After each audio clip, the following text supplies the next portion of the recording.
honor to introduce my friend, my love of heart, my mentor and coach, financial coach, Christina Suter. We've been friends for over 25 years, and she's coached me financially and personally since 2003. When I first started working with Christina, I was $80,000 in debt and didn't have a job, didn't know how to manage my life with money. There was a lot going on. She taught me how to live within my means and she taught me how to invest. And I'm financially doing well and I live within my means now. I'm not in debt anymore. Um, and I live on passive income as well. She supports me in creating more passive income in my life. So I'm very grateful for our friendship and her coaching and support. And I have to tell you, every time I would have a session with her once a week, I would have a severe migraine attack, but I still showed up and she would support me through that. And I learned how to use um, QuickBook and to be financially well in my life and free right now. So I'm grateful for that. Thank you, Christina. And I'm so excited. I'm sharing Christina with you all. She's a good secret to have. And so Christina Suter is a consultant, focuses on living a rich life through financial freedom, through real estate. Is not just about making money, it's about being able to choose how you are going to get up and start each day while creating a life that will bring you richness beyond monetary gains. Christina Suter has gained over 35 years of experience by investing in over 40 million in real estate and over 350 doors and consulted on over 100 million.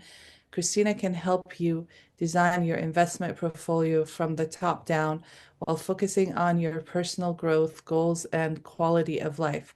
With 25 years in personal growth and a master's in spiritual psychology, she offers a personal one-on-one financial coaching focused on your purpose and implementing real estate as the tool to get there.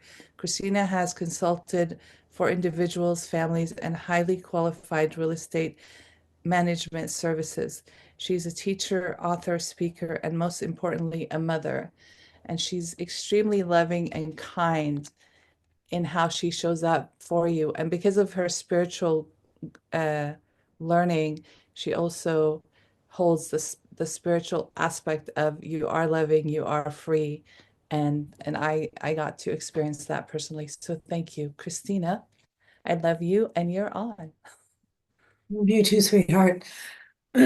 So I'm gonna, Hetty has read my background, but I think I'll just try to state simply the greatest joy in my life was when I discovered how important it was for me to stay centered in my heart, that the solution to pretty much every pain, at least that I was experiencing, was about being able to understand that it involved a commitment to self and a commitment to a higher source.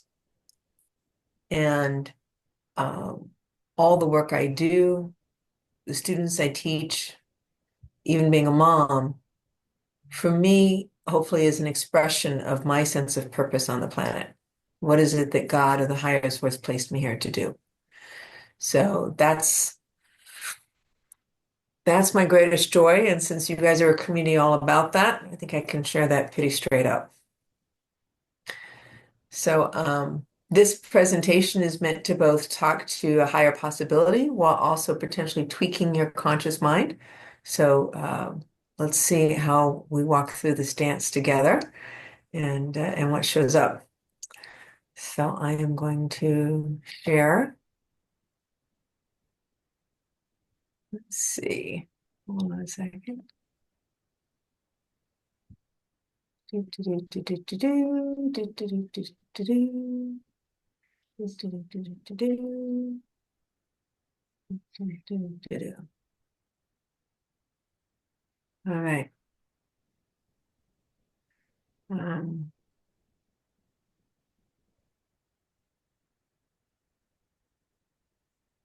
so when I was invited to talk, I actually hadn't put this together yet, but it does pull from the work I do with clients and students. And it is sort of the background on which I try to guide the thinking around, well, what is the spiritual truth of abundance and money? What is the background that is behind money? And so I'm an investor, I'm an advisor, I am spiritually passionate in studying personal growth work since I was left an abusive relationship when I was 21 and got really clear that I was the center of the upset in my life and that nobody else was responsible or even the cause of it other than myself. But it took another 25 years to get really clear on what that meant and how to live that. So, that's just the truth of it. Just saying. And I'm a mom, and being a mom is one of my passions and loves. Um, and I'm going to guess that you guys are here because you have similar passions and loves, whether it's a passion for a spiritual path, or a passion to be a good human being in your community, or a passion to just help your family grow and move along, or just be in a space of holding the light and the power of that, however we apply that. And we like being a stand for possibility. I think possibility for self and possibility for others. So um, I'm going to tweak you a little bit. We're going to start with 4 beliefs about money. And let's see what we can do to unravel some of these beliefs about money. Belief 1, money is outside of me and is fixed. I need to earn money so I have enough to blank. Fill in your blank on that. I need to earn money so I have enough to blank. If I had more money, I'd be able to get to I'd be able to get what I really want. So I think we all run into this. Some of us may have already spent some time thinking about it. Some of us may go, actually, no, that's still kind of true for me. I still feel like I need money to have enough to blank. Let's walk through it again. I suggest that actually money is a reflection of your beliefs and values. That that it's almost like we can't escape it. We try to escape it. We try to have money be money outside of us. But let's stop for a minute and think about, what do you spend money on? Like, just think of 3, 4, 5 things you spend money on. And I'm going to suggest that if we were to unmute everybody, which we can do, at different steps in this, that we actually all spend money on some different things. That every decision you make about spending is a choice based on either your limiting beliefs or on your values. So let me tell you a story. I had 2 clients at the same time, and I was doing this work with 2 of them. I do financial planning and strategic design around real estate, but I also work with people's personal budgets because I help people get out of debt. And I had one family, it was a mom and a dad, and they had 2 kids. And when we went through their budget, the conversation was, why is their restaurant bill so high? And for her, the mom, she's like, well, I never want to say no to my kids around food. I think that's unhealthy. It was a value for her. I never want to say no to my kids around food. I'm like, well, that's an interesting value. As a restaurant bill, one would think, well, that's just luxury, right? Restaurants is eating out. It's a luxury item. You don't have to eat out. That's just luxury.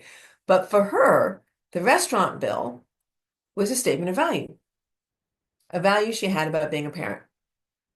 So to dismantle that, to help her spend less in that area, you can see there might be some complexities involved in that. Like, those of us who've been a parent know how deep our passion is about parenting, and our values are about raising our children.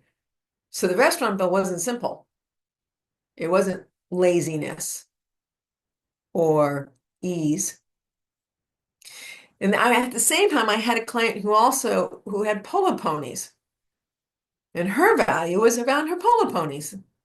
And she was going to spend more on her polo ponies than she ever spent on herself. And again, one would go, well, polo ponies, that's a luxurious thing, isn't it? Like, I don't know about you guys, but I have no polo ponies, right?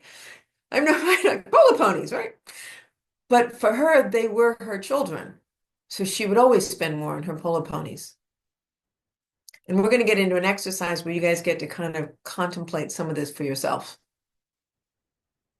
So what we spend money on and what these women were spending money on was kind of could not escape either their limiting beliefs or their values and priorities.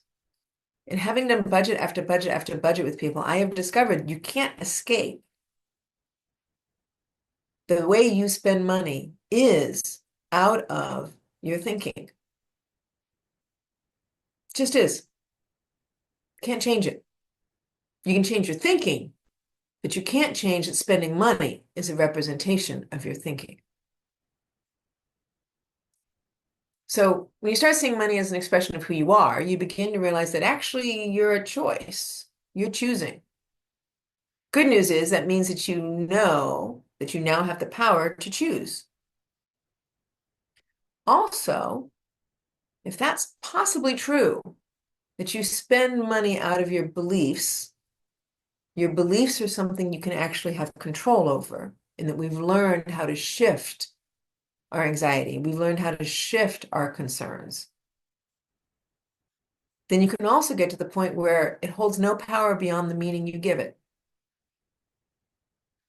Understanding this allows you to reshape your relationship with money from it being external and fixed to it being an expression of your inner self.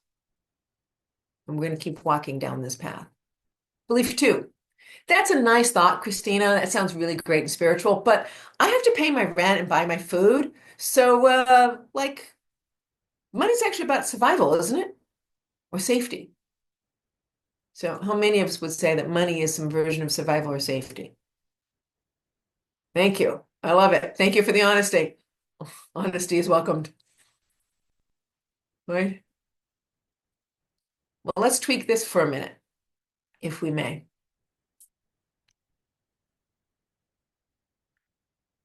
How much money do you need to pay your rent? If you have a piece of paper and a pencil with you, I would suggest you get it out because we're going to do work on this a little bit.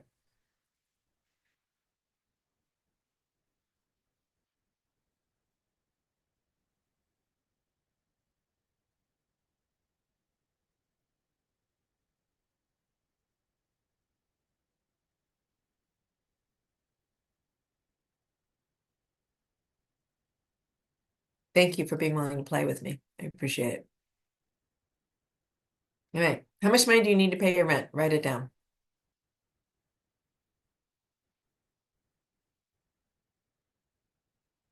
And how much money do you need to buy your groceries?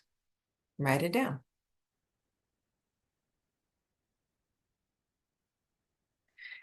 What if, though, we differentiated need from want? And I'm not saying, let's not get too crazy here, because if you start saying, let's separate need from want, something starts to come into play. And oftentimes it's deprivation thinking. No, I need that. No, you don't understand. I need that. No, need. No, I need that. I need that. I need to. Right? Versus I choose to or I want to. So which voice is in the middle of your spending? Which voice is in the middle of your concept about money? So let's keep going down this path for a minute. The first thing that I cut when I don't have money is, write it down. The first thing you cut when you don't have money in your budget is, and I'd love for a couple people to unmute and share that if they're willing to, if you're willing. Shopping for clothes. Shopping for clothes. Beautiful. What else? Going to restaurants. Going to restaurants. Beautiful. Hedia. Movies, entertainment, jewelry, makeup. Great. What else? Eating out. Eating out. Foundation garments. That's fair. What I eat. What you eat. Well, let me suggest, let me tell you, having worked with this with a lot of people, that is the same. Everybody has the same answers. Everybody has the similar choices. Food, restaurants, entertainment, care of self. Those are one of the first things we usually cut. Now, I'm going to suggest that deprivation thinking is actually a play in the middle of that. It starts with your thinking. Deprivation thinking has you make small cuts, and often those cuts are about you. They're about care of self. So what if care of self can still have value in space? Just a seed to plant in there. What if care of self still has value in the space? We have a tendency to make small cuts versus considering core changes. Again, it might tweak you a little bit when I say core changes. Like what? Wait a minute, hold on. Small cuts, I know how to manage those. Like I can deprive myself. That's not a problem. I understand that. What do you mean by core changes? What are you taking away from me, Christina? I don't know if anybody's having that feeling or not, but let's keep walking through this.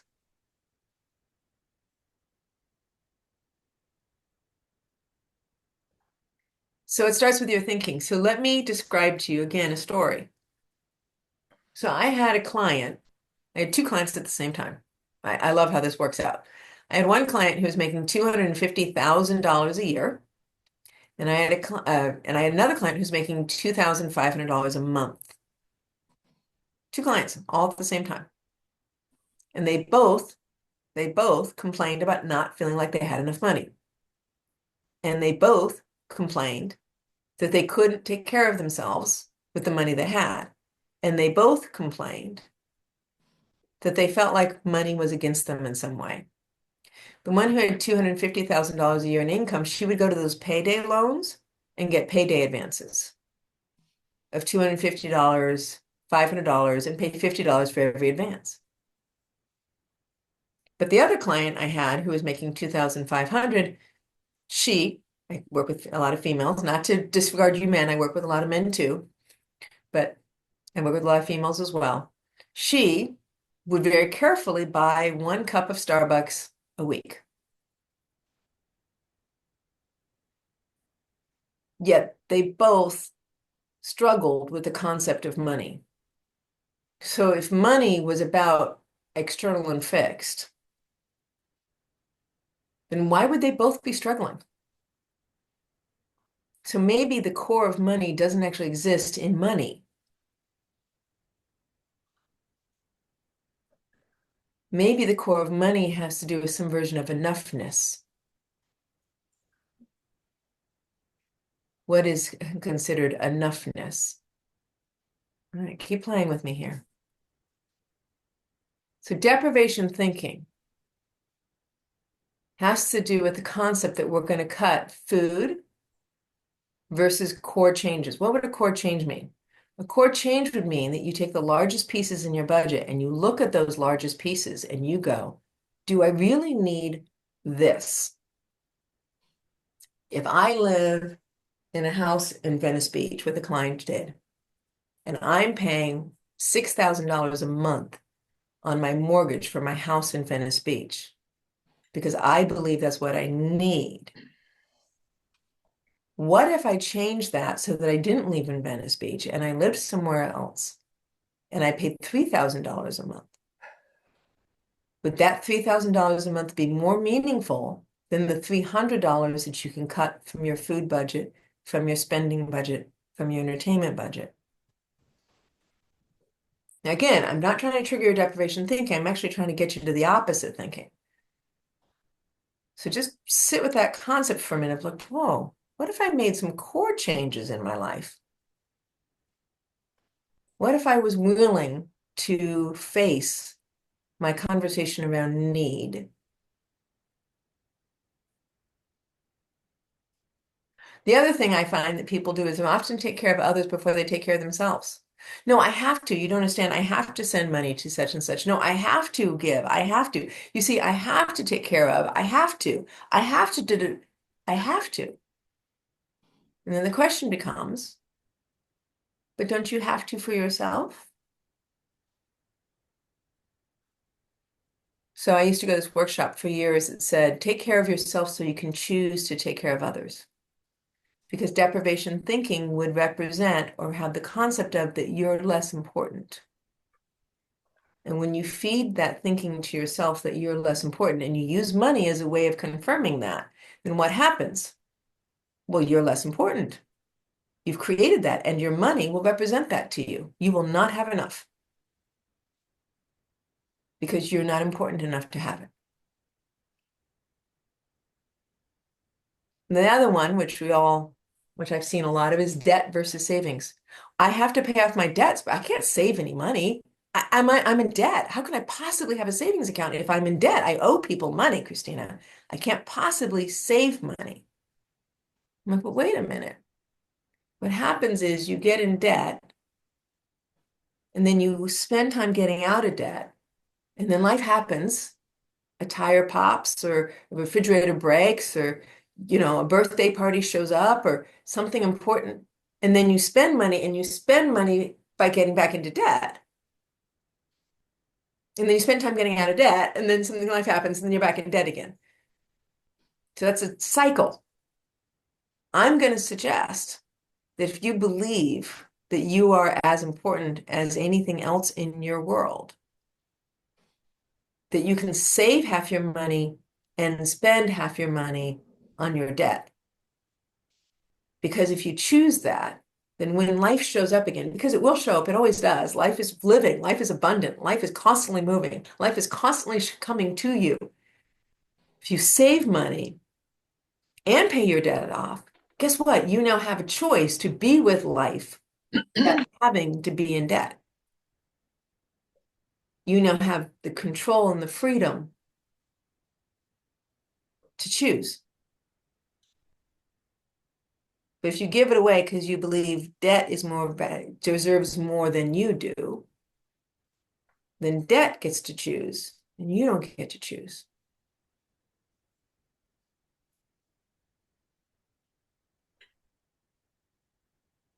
So let's shift your thinking.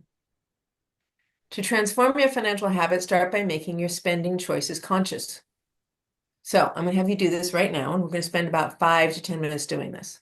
So that piece of paper you got out, I'd like you to just spend, it literally will probably take 3 to 5 minutes, if not any longer. I would like you to write down, either pull up your budget or write down all the things that you spend money on off the top of your head. Usually it's rent, mortgage, food, groceries, restaurants, entertainment. Write down all the things that you spend your money on.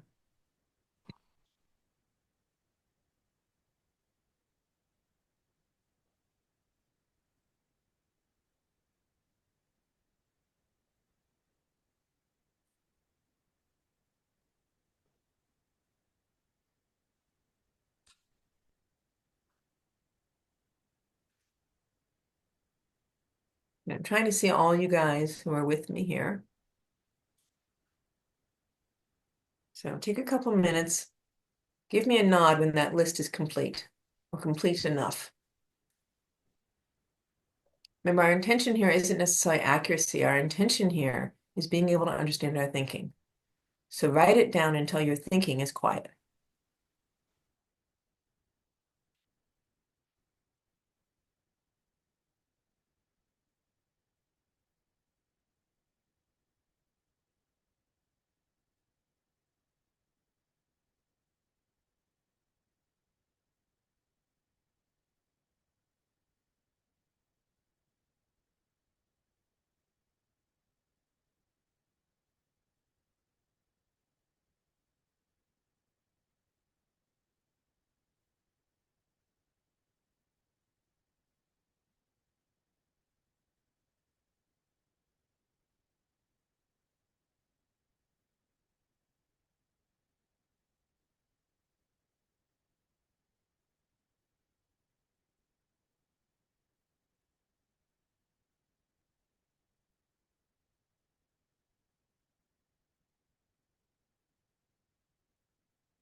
We're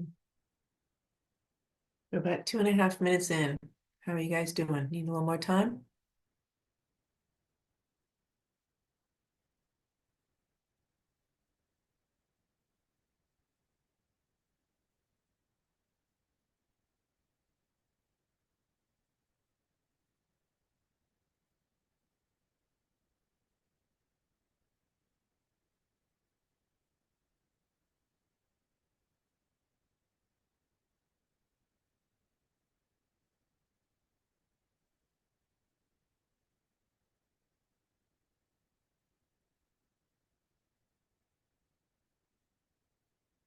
All right. Michelle, are you done? Is that what I'm seeing? Linda, you done? Okay. Thank you, Linda.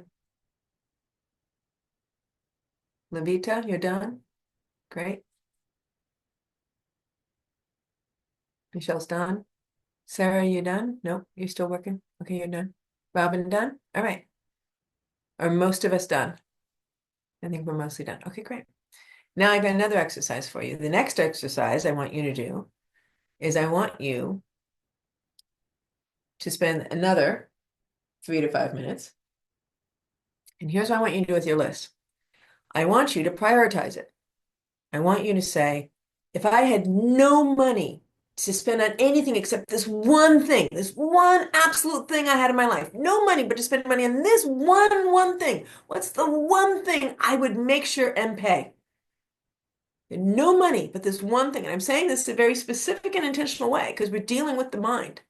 No money to expect spend money except for this one thing. Pick that one thing and put a one next to it. It's that one thing.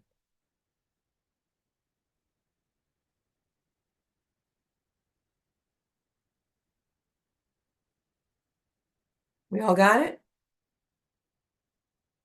Head nods are good. Thumbs up are good. We all got that one thing?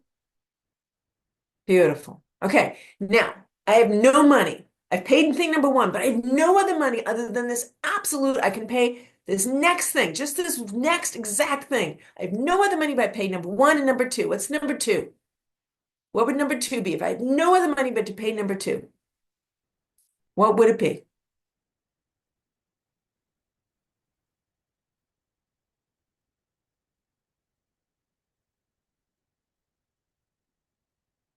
Okay, let's do it again.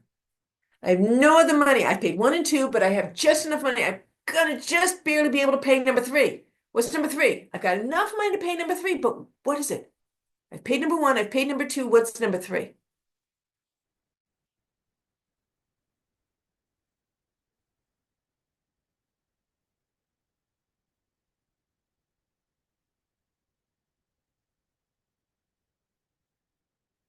All right, let's do another one. You know the drill now, right? I've paid number one, I paid number two, I paid number three. Okay, now I need to pay number four. What's number four? It's the next thing I'm gonna spend my money on. If I had no other money, I'd pay number four next. Four is next.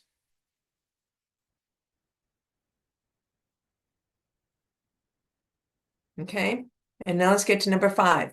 Paid one, two, three, and four. I have no other money. I'm just gonna pay number five. I have enough money to pay number five. What's number five?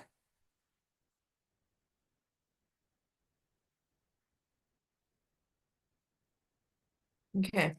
Now my talk is intentional because I'm not talking to your will. I'm not talking to the part of you that should or would or could I wanted to or blah, blah, blah. I'm not talking to that part of you. I'm talking to the part of you that's based in what money is connected to, your survival. Remember the belief we're working on is survival, right? So now I want you to look at those 5 expenses that we've just prioritized. Do you have enough money in your budget in general to pay your rent and to pay your food? I'm assuming rent and food is in the top 5 somewhere for most of you guys.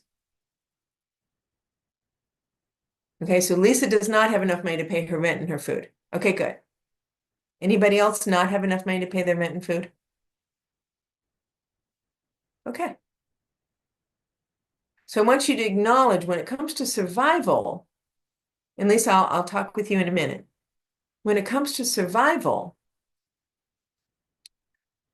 if rent and food is paid, is basic survival covered? Just a thought. just a thought. It's meant to tweak your thinking. So if you already have that basic survival, rent and food, except for Lisa, who I've heard, why is your mind telling you that you need money to survive, or more money to survive, or that you need to manage your money to survive, or that money is a form of anxiety, and that's why how you survive? Why is it telling you that survival is what's at danger if you don't meet your entire budget? When only a portion of your budget's actually related to survival. And yet we apply survival thinking to all of our budget.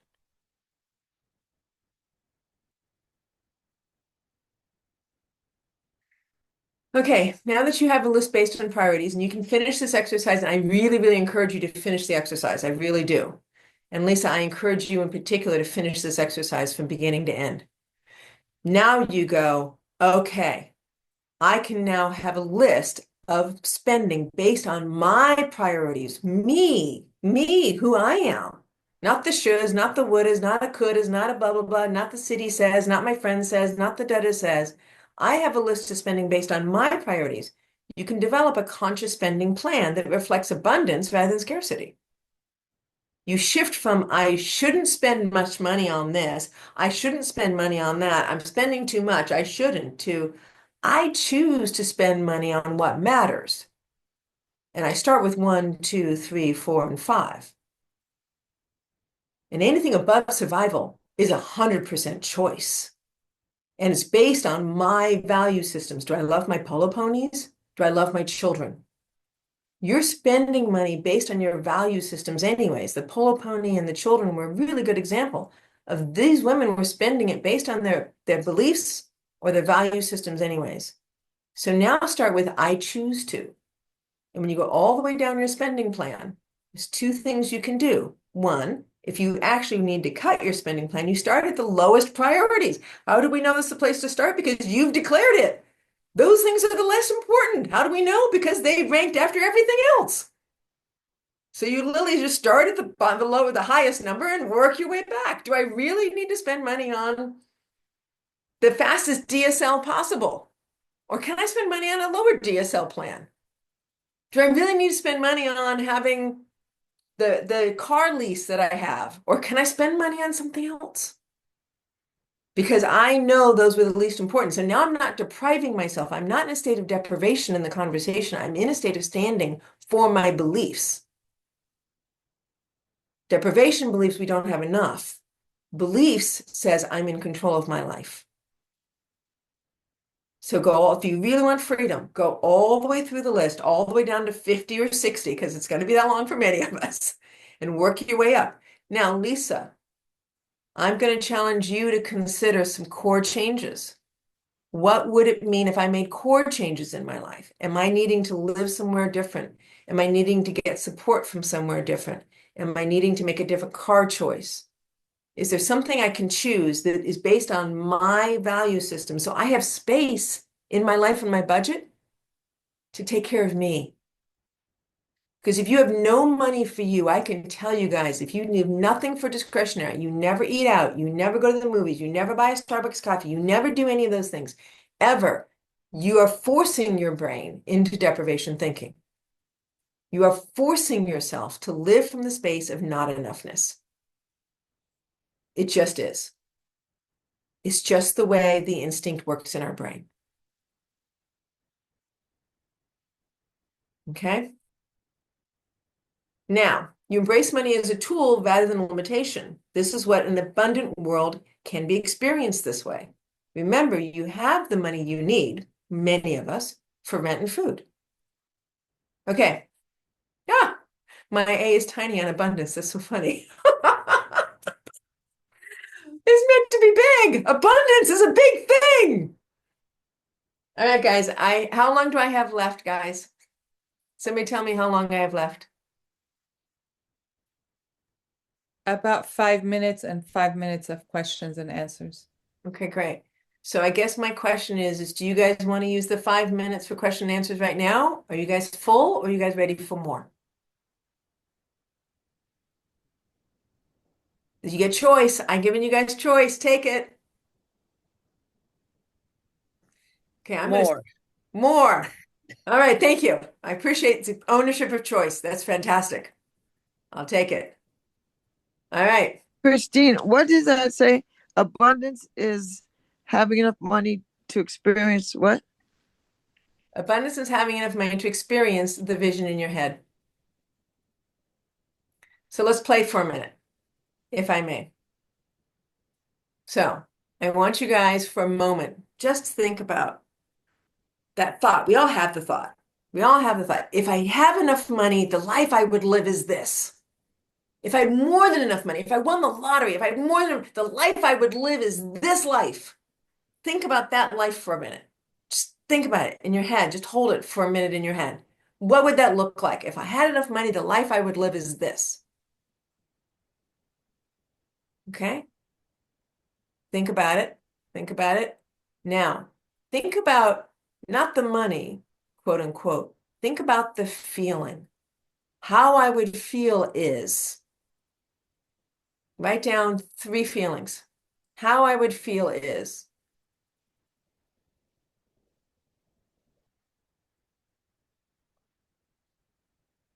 okay?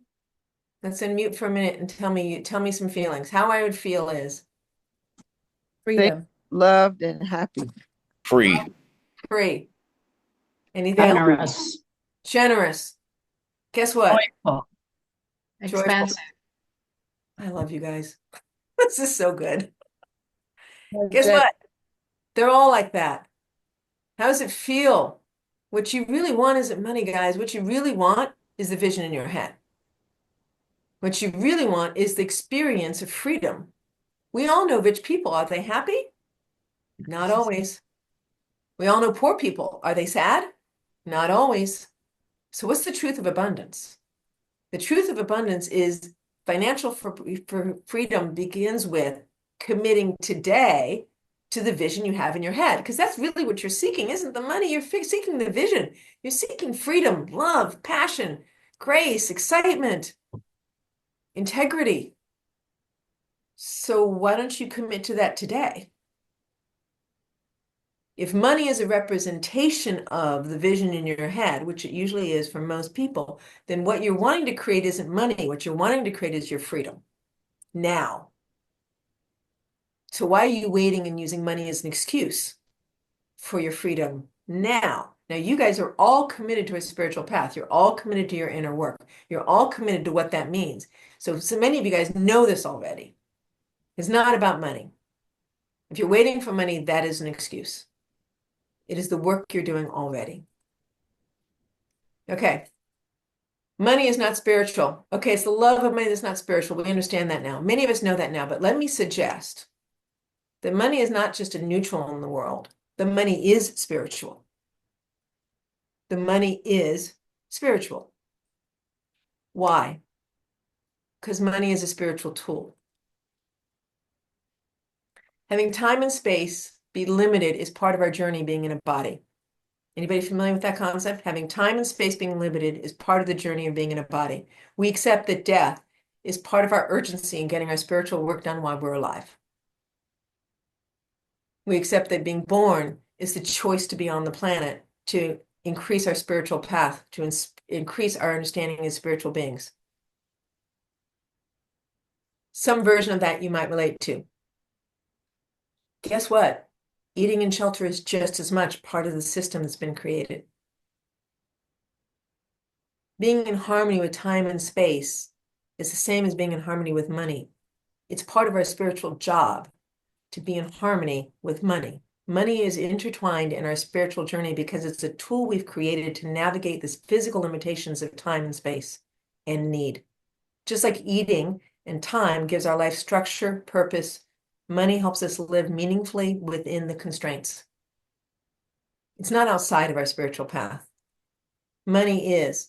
When we accept that money is part of our spiritual process, we can see it as a way of creating balance, intention in our material lives, ultimately being an active part of our spiritual growth. This makes our relationship with money part of our spiritual path. So let me suggest to you, how do you guys treat money? Are you in relationship with it? Do you embrace it? Because money in your relationship with money thrives like any relationship does. If you treated your wife or your husband the way you treat money, how would that be? How healthy would your marriage be?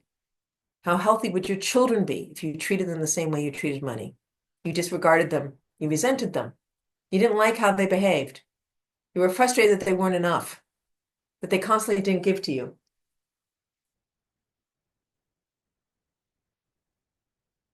Or you can be present to it and love it and know that engaging with money in a healthy, straightforward manner is a way of loving yourself and loving your presence on this spot on this planet. That it is your spiritual journey to be in relationship. Embrace it or not, it's your choice. It is up to you. Questions?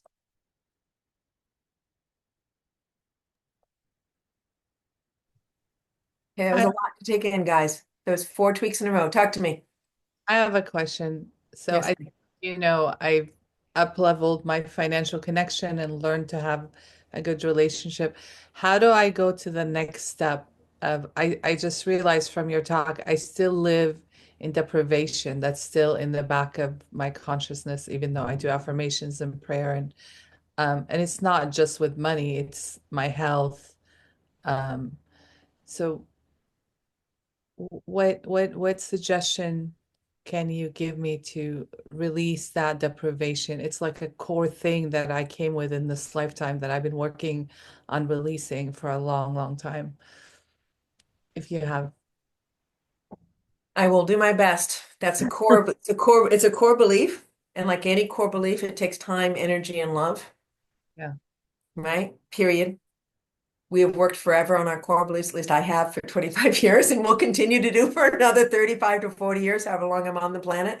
I'll continue to work with my core beliefs. Um, I think for me, it's always a two-part process. There is the learning to be successful from self out, which is the I am statements, the belief statements, the abundance statements, right? I want to have a graceful relationship with money. But then there's going inwards Mm. and doing the work inside, right? I'm so angry and I'm so upset because the money doesn't let me do blank. Really? Okay. What does that feel like? What is that rooted to? What's your history behind that? When was the first time you had that thought? When was the first time that you had this relationship with money? When was the first time money was disappointed? Oh, there's an image of my mom. My mom had this relationship with money. Oh, crap. This isn't my relationship with money. This is my mother's relationship with money. This is even mine. I didn't even create this thought. Somebody else created this thought. And then I believed it.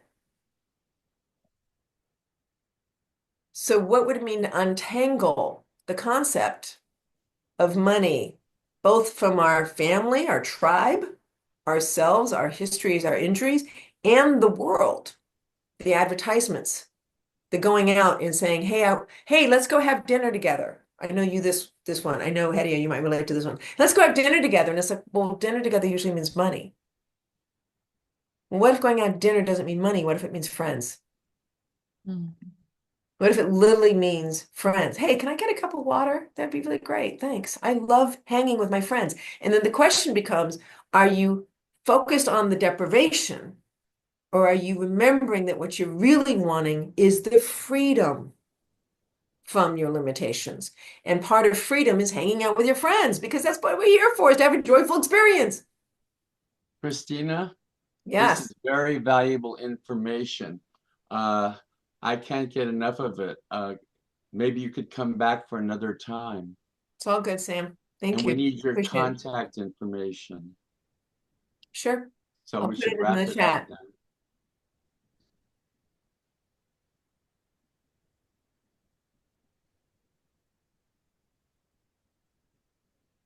Are you in Venice?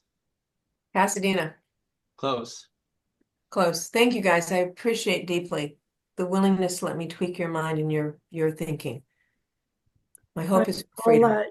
yeah, I will send your information out by email to everybody. Christina, thank you so much. Thank you. Okay. I think it's now time for our business meeting.